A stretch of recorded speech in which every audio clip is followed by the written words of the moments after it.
Cette vidéo est consacrée à l'explication du code machine. Chaque instruction est placée en mémoire sous forme codée appelée code machine. À titre d'exemple, l'instruction move AX,00FF est placée en mémoire avec le code machine B8FF00 sur 3 octets.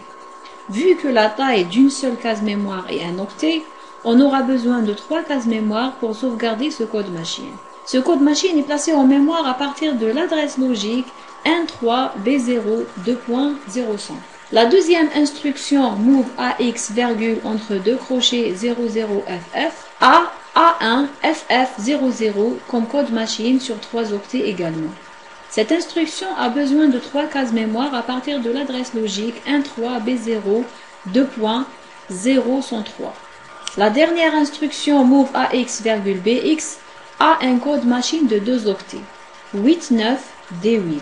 Donc il a besoin de 2 cases mémoire à partir de l'adresse 13B02.006. Sur la figure suivante, on voit le segment 13B0.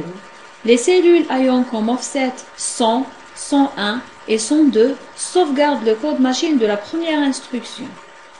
Les cellules ayant l'offset 103, 104 et 105 sauvegardent le code machine de la deuxième instruction. Les cellules ayant l'offset 106 et 107 sauvegardent le code machine de la troisième et dernière instruction, tel que l'octet du poids le plus faible sera sauvegardé en premier. On passe maintenant à la structure du code machine. Le code machine se compose de 2 parties, le code opération et la donnée numérique. Le code opération est toujours présent dans le code machine. Par contre, la valeur numérique ne l'est pas. La valeur numérique est celle qu'on trouve dans l'instruction. Pour l'exemple 1, la valeur numérique représente l'opérand numéro 2, qui est 00FF. Pour l'exemple 2, la valeur numérique représente l'offset de la case mémoire de l'opérand 2, donc ce qu'on trouve entre 2 crochets. Comme vous le voyez, la valeur numérique est sauvegardée inversée, telle que l'octet du poids le plus faible est sauvegardé en premier.